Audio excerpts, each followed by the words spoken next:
Station, this is Houston. Are you ready for the event? Houston, this is Station. I am ready for the event. Brad Pitt, this is Mission Control Houston. Please call Station for a voice check. Station, this is Brad. How do you hear me? Hey, Brad, this is Nick. I've got you loud and clear. Welcome to the International Space Station. Thank you very much. I got to tell you, this is a real treat. Real pleasure to be talking to you up there. Hey, likewise, a treat for us. Actually, we got a chance to sneak preview the movie a few weeks back, and just want to start off by saying thank you for what you're doing to contribute to the mission of awareness and to set that, light that fire in the imaginations of the next generation of explorers. Thank you, Nick. Thank you very much. And now that I have you all the way up at the space station, let's talk about me. How do we do? How was our zero G?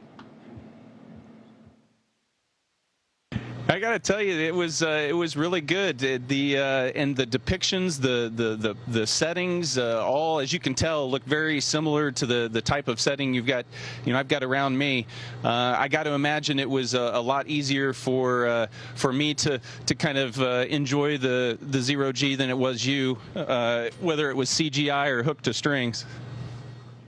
I'll tell you what, our ship was a bit cleaner. Do you know what everything is on the walls there behind you?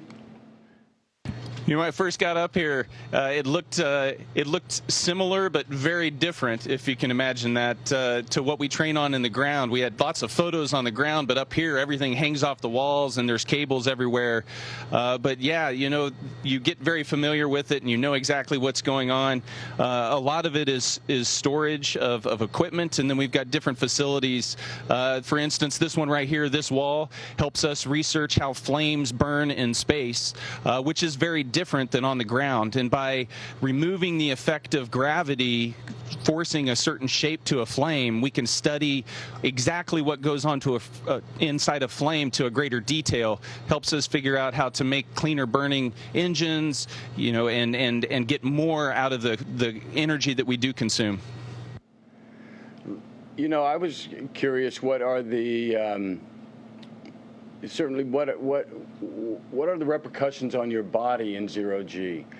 First of all, would it be morning for you there? Would it be night for you there? How do you gauge your waking hours if you see 16 sunrises and sunsets a day?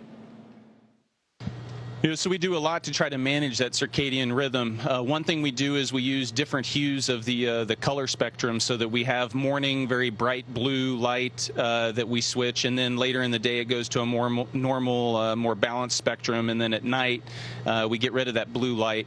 And we all follow the Greenwich Mean Time, and that's to help synchronize, the international aspect of this. We've got a control station in Houston, in Huntsville, Alabama. Then we've got control centers in Japan and in Germany and in Russia and up in Montreal, and all of them need to operate on the same time, so we picked Greenwich Mean Time. But really, if you're not smart and you're new to the station, you run to the windows and you want to check things out right after you get done with your workday. You get a face full of sun. It gets very difficult to go to sleep for a couple hours with all that blue light. Wow, I would think so. So is there a night shift, or is everyone on those hours? Yeah, so we try to the crew stays on the same workday hours, and so we work a 12-hour workday. Starts at about 7:30 in the morning and finishes at about 7:30 in the evening. But there is a night shift. There's actually a massive team on the ground that is controlling about 95% of what happens on the space station, 24 hours a day, 7 days a week, 365 days a year. It is an amazing orchestration of an international program that comes together to truly achieve something that we can't do alone. And it's through that strength and diversity, or strength through diversity, that we're able to have, successfully operated this station for 2 decades. It's incredible. I got to go to JPL last week, and it was on the day when India was landing on the moon, and the United States were assisting them in that effort. Could you see that from where you are? No, unfortunately. So I along with the rest of the crew, just had to follow along with the news reports, and it's one of those things where international cooperation is so important because a saying we've got up here is space is hard. Things that should be easy, when you try to do them in space, they just get harder. And the things that we're trying to do every day. The team on the ground, NASA and its international partners, do a great job of making really hard, almost impossible things look routine.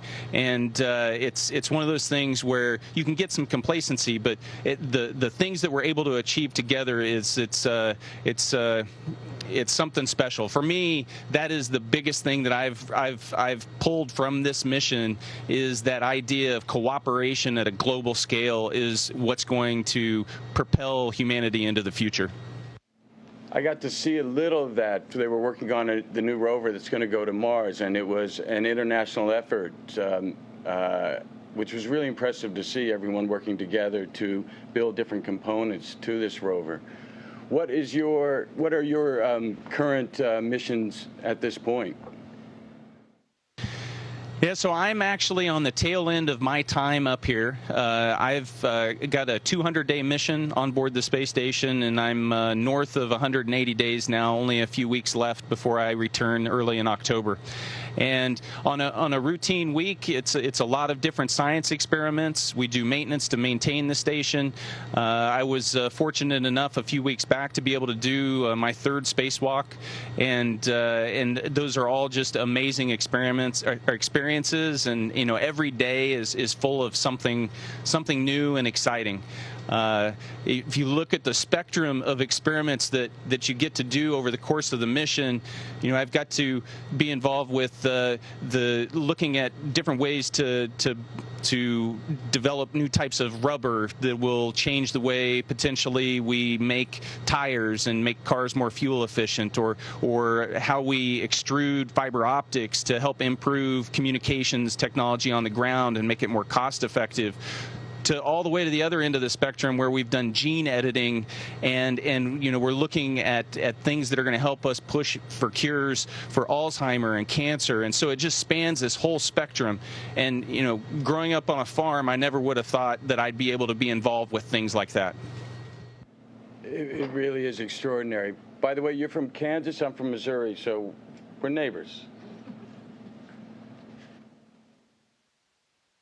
It's a good part of the country. I've taken lots of photos of it over the past 6 months. I bet. Congratulations on 200 days. What is that like on the psyche? What is that? I'm sure you're always busy, but at the same time missing family and loved ones at homes. How do you keep your mental state at peace? Yeah, absolutely. Being apart from your family, your friends, your loved ones is a challenge.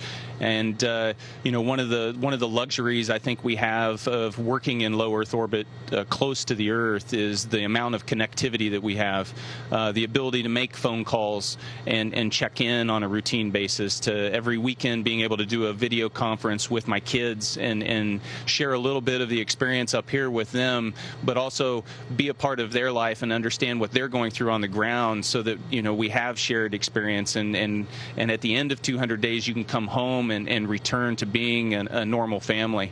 Those are the challenges. It's easier here in low Earth orbit because communications is almost without delay. As we push further and deeper into space, those challenges will become more difficult with communications delays and just being able to stay in contact with those friends and loved ones. Yeah, to me it sounds harrowing and really challenging. I'd read astronauts speak about looking back on the Earth and really being aware how insignificant we are in the grand scheme of things. Did you have a similar experience or something different?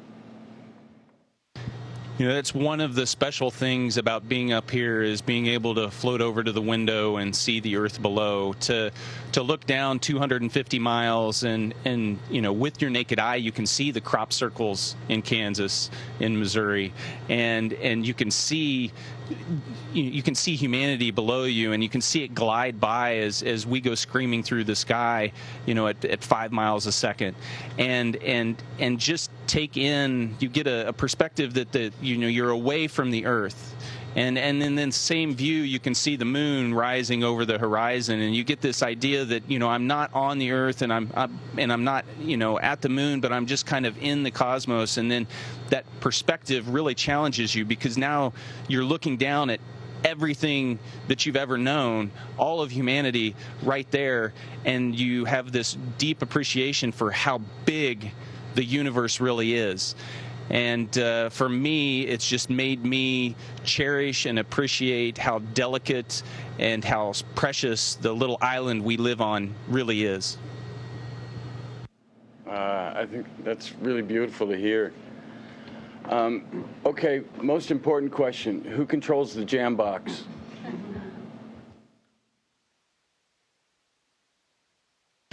So we have a rotating playlist. We take turns, and it's nice because we have the international flair as well. So we have an Italian astronaut on board, along with the U.S. astronauts, and then 2 cosmonauts. And so getting to hear some traditional music from Russia over dinner is a nice change, exposure, and helps us really appreciate that international feel that the crew has. Yes, but every now and then I'm sure someone's going, I wish Nick wouldn't play that country and western anymore.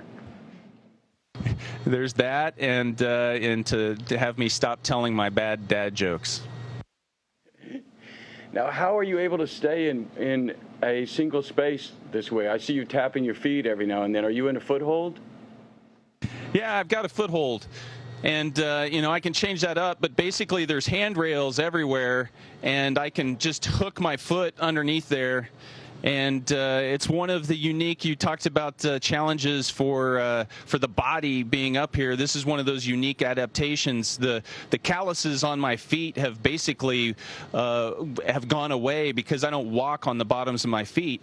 But now I have calluses across the top of my foot around my big toe because I'm constantly hanging on things with my big toe to hold me in place. One of those strange things that you don't really think about on the ground, and then you get up here and it's like, wow, the body is this amazing, constantly evolving thing, and space changes everything. That's incredible to see. And I imagine when you're upside down for us, it feels exactly the same as the other way. One of the things we were playing with in the film, which we really didn't get to, was this idea of 3D printing. We were going to, this idea that everything would be 3D printed on location. And I understand you all have already adopted some of that, yes? Yeah, absolutely. We've had several experiments up here. So some of the experiments we're doing here are technology demonstrations to prove out a concept that we hope to apply as we go back to the moon and as part of the Artemis program. And so things like tools and simple things that might be easy to print on demand when you need them, so that you don't have to launch every conceivable object with you when you're going on that long trip to the moon or that extremely long trip to Mars. You can just take some stock with you, some feedstock, and then just throw that in the printer and then print out what you need. So we've done those things, and we continue to experiment with those.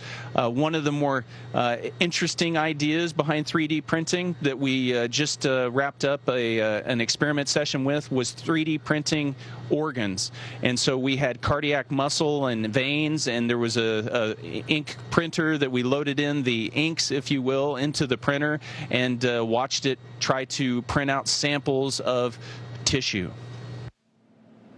It's just incredible to think what the future is going to bring. I got to ask you. They tell me my time's almost up. This is such a pleasure. I get ask questions for hours. Please tell me, what's a spacewalk like? What do you feel? Yeah, so you really are, when you get in your spacesuit, you're putting on your own spacecraft. And so as you embark out through the hatchway, the first thing you see is the Earth 250 miles below, and different than the perspective you get inside the space station, the helmet really provides almost this 180 panoramic view that's unobstructed, and you very quickly forget that there's anything between you and the vacuum of space. Really, the only noise you hear is the quiet hum of the ventilation system blowing fresh air behind your head to support. That's your life support system, and then you find yourself going to work, working with the team on the ground and being focused on the task. But there are these special moments. I can remember one from my last EVA where I was out on the very front of the space station, and I was getting ready to pack up a bag and come back inside, and I looked up, and there was just the Earth, the curve of the Earth, and terrain coming underneath me, and I could feel the speed of the station. We're going 17,000 miles per hour through space, and it could feel the speed of that as I'm riding on the front, just looking out over everything in front of us. And it's just the emotions that just wash over you are hard to describe. Amazing. Nick, last question, and I need to call on your expertise. Who was more believable, Clooney or Pitt?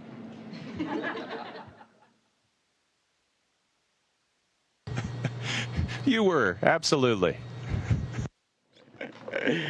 Nick, thank you so much. It's been an absolute pleasure, a real dream of mine. I can't wait to brag to my kids. And thank you for taking time out of your busy schedule to speak with me and to watch our film. And all my respect to what you guys are doing up there. Well, thank you. Thank you again.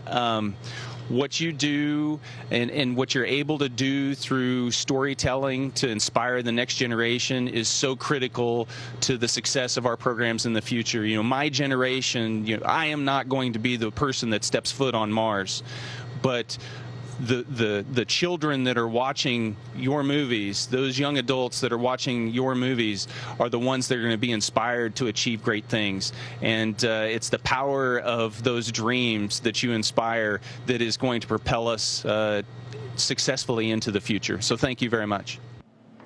Thank you, Nick. All the best, and all the best to everyone up there. Station, this is Houston ACR. That concludes the event. We'd like to thank Brad Pitt for participating today. Station, we are now resuming operational audio communications.